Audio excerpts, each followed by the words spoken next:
De niño tenía, bueno, mis días en un barrio de casas bajas y allí en aquel tiempo la mayoría de la escenografía que uno podía ver de niño eran las casitas más o menos parecidas. Cuando veíamos algunos de 2 pisos, por ejemplo, nos asombraba y de pronto veíamos, bueno, también era algo que nos ponía contentos porque evidentemente esa persona tenía una visión de cómo va a ser su vida y también acerca de que le estaba yendo mejor las cosas.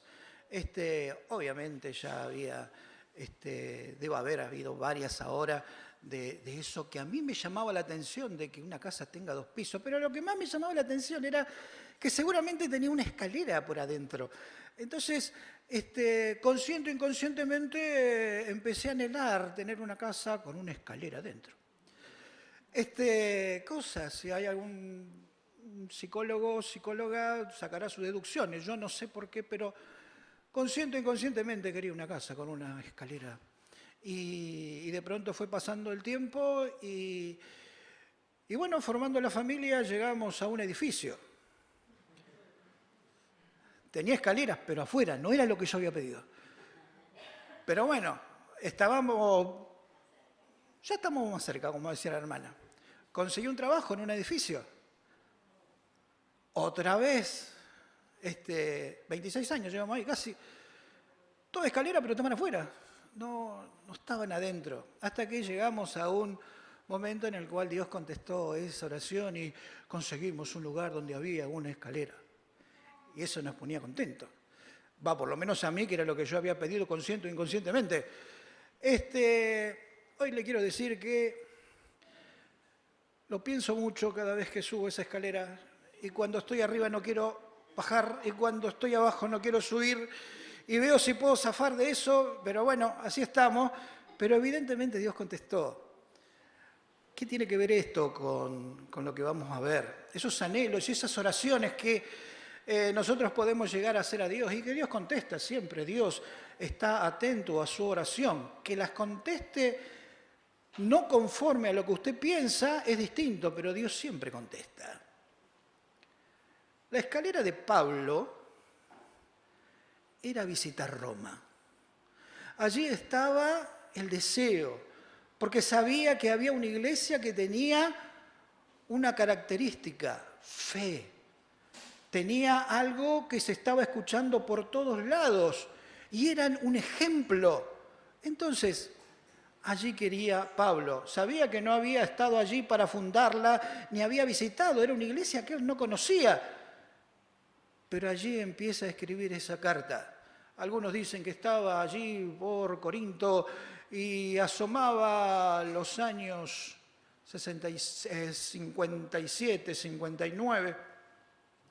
Y allí escribió esa carta y iba a expresar el deseo de visitar a Roma. Quería ir a Roma. La escalera era Roma. ¿Sí? Y dice que escribió esto que vamos a compartir hoy. Y también quiero decirles que luego viajó Pablo a Roma. Y si alguna vez alguien le dice a usted, mirá, pediste tanto ir a tal lado, te voy a mandar, y uno pediría, bueno, vuelo charter, de línea, algún medio de locomoción. Pablo viajó como prisionero y náufrago y picado por serpientes y un montón de situaciones que no eran lo... Pero ¿qué pasó? Pablo fue a Roma. Roma era la capital de todo era importante en Roma. Y visitar a Roma era algo que no cualquiera podía estar, pero él era ciudadano romano. Los cristianos habían sido un dolor de cabeza porque se estaban levantando y estaban hablando cosas que a algunos los incomodaba. Los cristianos eran vigilados. En esa época se encontraban reunidos quizás en una casa, quizás en una cueva o quizás compartían en su hogar las cosas santas de Dios. Porque sabían que podían terminar de la peor forma. Eso es lo que más le llamaba la atención a Pablo, que pese al peligro, que pese a lo que tenían delante, ellos querían servir a Dios. Y no le importaba cómo quedaría o cómo terminaría su vida. Roma. Leemos Romanos, capítulo número 1, verso 8, dice: primeramente doy gracias a mi Dios mediante Jesucristo con respecto a todos vosotros, que de vuestra fe se divulga por todo el mundo. Primer versículo, y quiero analizarlo juntamente con ustedes. Primeramente dice: doy gracias a Dios mediante Jesucristo. Acuérdese que él no había fundado la iglesia allí en Roma, pero tenía que tener un vínculo. Lo que le estaba diciendo Pablo a esta iglesia en esta carta era: pensamos igual, es mediante Jesucristo. Sabemos que tenemos acceso a Dios por los méritos de Jesús. Como piensan ustedes, pienso yo. Entonces, no quiere que se sientan avasallados, que se sientan invadidos, o con qué me va a salir este Pablo si nosotros ya tenemos nuestra forma de creer, nuestra forma de servir. No quería influenciar en nada, quería decirle: soy igual que ustedes. Me ha sido necesario creer en Jesús para poder acceder a esta vida que da Jesús. Y dice: con respeto a todos vosotros, de que vuestra fe se divulga por todo el mundo. Fíjese qué tremendo. Así como era importante el lugar Roma, lo que pasaba en Roma se difundía. Hablaban bien de la iglesia, hablaban bien de los cristianos propiamente dicho, porque pese a lo que podía terminar su vida, no les importaba servir a Dios, era lo primero para ellos. La fe de ellos conmovía a Pablo. Decía: ¿cómo puede ser? Mirá lo que se dice. Dice el próximo versículo número 9: porque testigo me es Dios, a quien sirvo en mi espíritu en el evangelio de su Hijo, de que sin cesar hago mención de vosotros siempre en mis oraciones. Cosas para preguntar a este versículo. Dice: porque testigo me es Dios. Siempre había una persona, hace mucho tiempo, que decía: Dios es testigo. Y ¿conoce alguno que diga así? Dios es testigo, Dios todo lo ve, Dios todo lo sabe. Y a mí, teniendo esas cosas, yo me pondría nervioso. Que Dios sepa todo, que Dios ve todo, porque tendríamos que andar de una forma distinta muchas veces. El saber que Dios reconoce cómo andamos, cómo nos movemos, lo que decimos, es digno de tener precaución. Si alguno me dice: mirá, Dios todo lo ve, bueno, cuídate, fíjate lo que haces, y yo trataré de hacer con mi vida lo que pueda. Quiero agradar a Dios, quiero servirle, pero ya que Dios todo lo ve, que Dios es testigo, dice, y le estaba diciendo, y lo ponía a él como testigo, a Dios como testigo, ¿qué cosa? A quien sirvo en mi espíritu del evangelio, como ustedes, de que no dejo de orar por ustedes. Hago mención, como hacía con la mayoría de las iglesias, hago mención por ustedes. Oraba, intercedía, qué bueno es. Y hablábamos con un hermano hace muy poquito acerca de lo bueno que es interceder por algo, orar por algo, pedir por algo, pero en forma continua. Porque saber que Dios escucha es algo que nos tiene a nosotros que motivar. Orar por hermanos, por como estuvimos haciendo hace unos minutos, por ministerios, por hombres que se van a abocar a una tarea, a un ministerio específico. Bueno, eso es grato, orar, interceder. ¿Por qué? Porque la oración del justo, ¿qué dice? ¿Vio que lo sabemos? Entonces oremos porque Dios escucha. Y aparte porque el hermano y porque la hermana o por el grupo o por la iglesia necesitan que estemos intercediendo.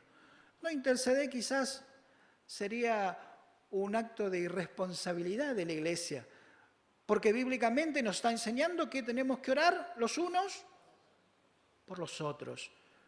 Orar, interceder, hace bien al hermano, hace bien a la hermana, lo edifica, lo fortalece.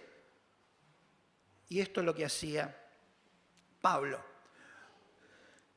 Dice el verso número 10, rogando de que de alguna manera tenga al fin, por la voluntad de Dios, un próspero viaje para ir a vosotros. Primeramente, lo que le está diciendo era, necesito que Dios prepare, necesito que Dios me prepare, necesito que Dios haga con mi vida conforme a sus designios para poder ir a verlos.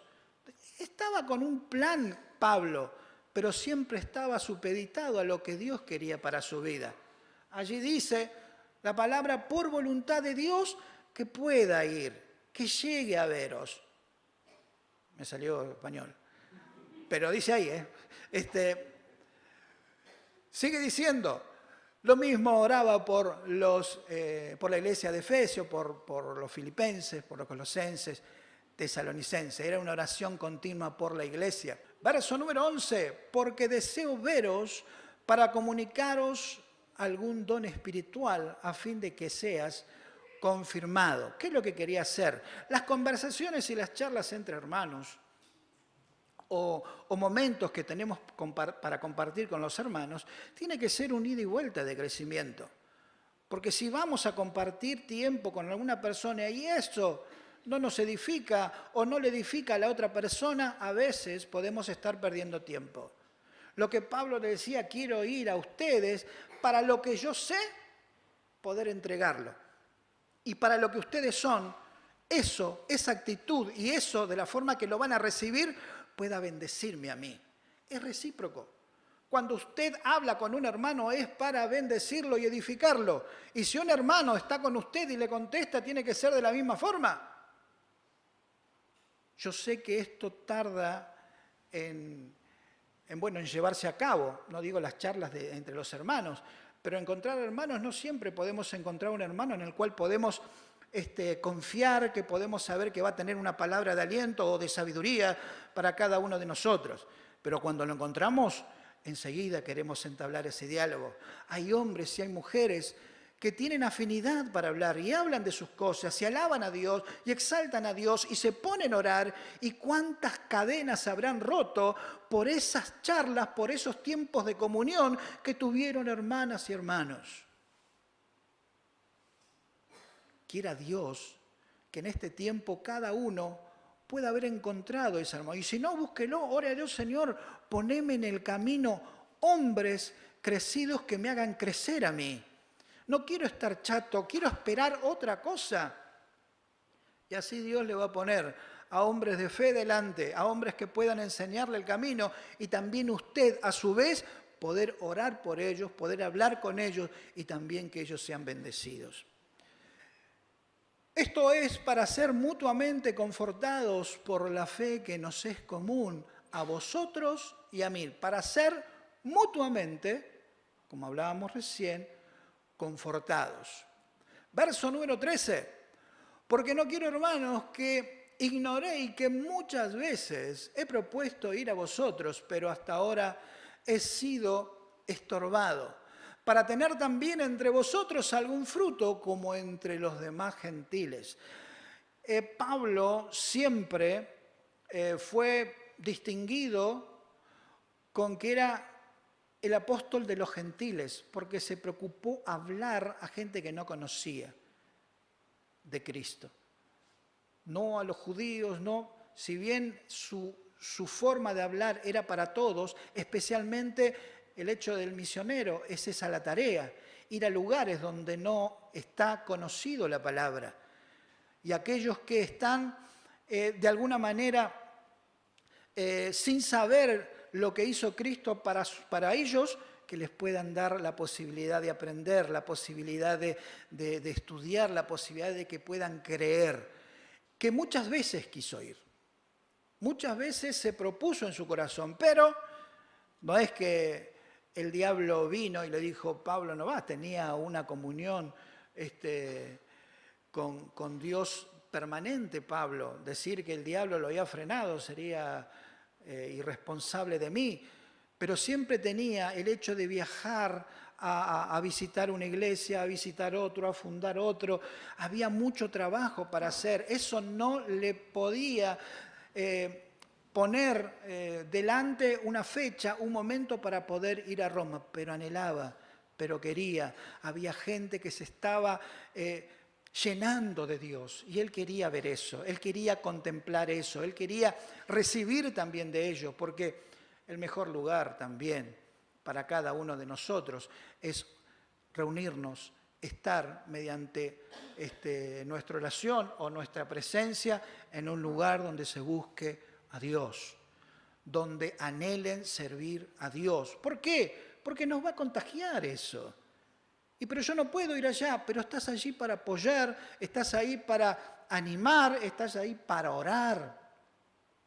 Es lo bueno de buscar rodearnos de hombres y mujeres de Dios. Y era lo que anhelaba también Pablo en la iglesia que estaba en Roma. Para tener también en ustedes una bendición, ¿sí?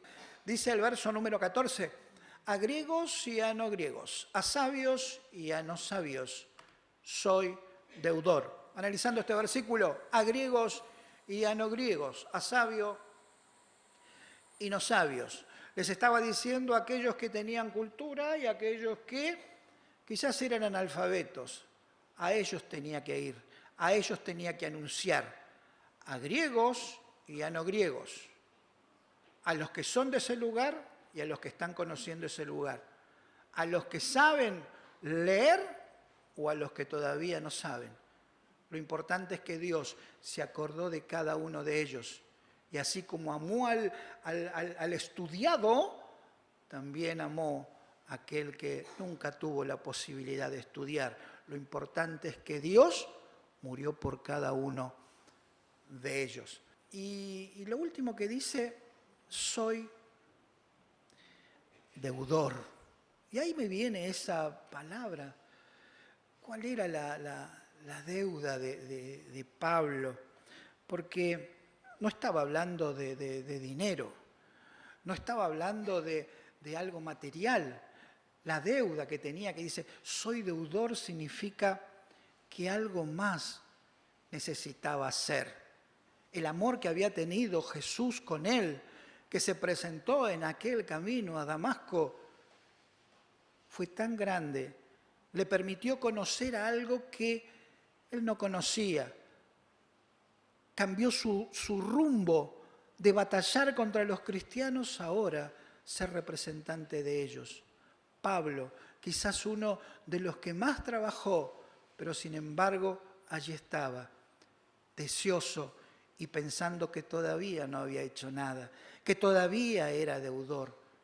Cada uno de nosotros quizás no ha sentido el peso y esta carga como lo sintió Pablo, pero ser deudor significa que hay algo más para hacer, que necesito un esfuerzo, redoblar fuerzas.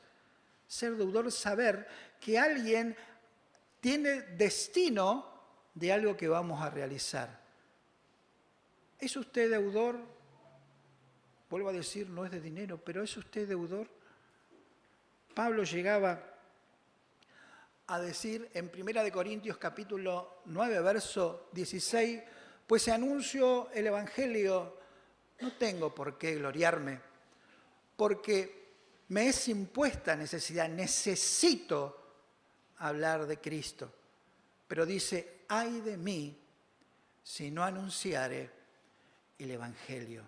Allí está la deuda. Tener que ir a hombres y a mujeres a hablar de aquel que lo amó, de aquel que, no importa cómo lo trató la sociedad, siempre supo que Dios no lo abandonó, que Jesús siempre tuvo palabra. Y aunque pasó, como está relatado allí en Corintios, por infinidad de cosas, desde apedreamientos hasta azotamientos, hasta fue náufrago también, encarcelado, tantas cosas pasó. pero en cada una de las situaciones Dios le confortó. Dios estuvo con él. ¿Deudor de quién? De Cristo, de ese amor que le dio incondicional. Quiera Dios que la iglesia pueda tenerlo. ¿Soy deudor de qué? No de a ver cuántas personas le hablo o cuántas personas le predico. Soy deudor de un Cristo que me amó y por consiguiente debo amar a aquellos que no conocen y aún a los que conocen para hablarles de la mejor manera acerca de Jesús. Soy deudor. Dice, ay de mí si no hablara del Evangelio. ¿Cuál es nuestra deuda con Jesús? Me puse a pensar eso y verdaderamente a veces lo tomamos muy livianamente, esto de ser deudor. Sabe que muchas veces, como decíamos al principio, le tocó a Pablo llegar a Roma de una forma distinta. Y él habrá pensado, quiero estar allí en una reunión con ellos y hablar de Cristo y contarles y con todo lo que Dios me ha ayudado poder también fortalecerle. Pero sin embargo fue por otro lado, hablar a los gobernantes. ¿De qué forma? ¿Haciendo una campaña? ¿Haciendo un alboroto? No, fue como prisionero y le habló. Usted lo puede ver allí en el libro de los Hechos, capítulo 26 y 27, cómo habló a las autoridades y pudieron conocer. Algunos llegó a decir, casi me convence, y era una de las altas autoridades que tenía dominio para mandarlo a matar y demás. Pero sin embargo, llegaron a decir, ¿qué pasa con esto? Casi me está convenciendo de que sea cristiano. Mi hermana y mi hermano, hay poder en lo que usted anuncia. Si usted lo hace con autoridad, con la autoridad que Dios le da, las personas que están del otro lado van a entender que usted no está jugando al evangélico. Usted no está jugando a ser cristiano. Usted es cristiano. Y lo que tiene acá adentro sale y se refleja. Y si no se está reflejando, vamos a tener que hablar con Dios. Quiera que usted y que yo podamos reflejar a este Jesús que vive aquí adentro, que vive ahí adentro, para que hombres y mujeres puedan saber que usted no juega. Esto no es algo que lo hace cualquiera, es tarea de valientes, es tarea de hombres y mujeres que se han confrontado y no les importa lo que va a pasar cuando le escuchen, cuando habla o cuando esté presente. No les interesa. Si les cae mal que le anuncie a Cristo, es problema de ellos, pero usted es deudor de un Jesús que le llamó a hablar. Quiera Dios que cada uno de nosotros pueda estar entendiendo que es deudor de aquel que le amó. Paguemos la deuda, hablemos de Cristo para que su nombre sea glorificado. Dios les bendiga.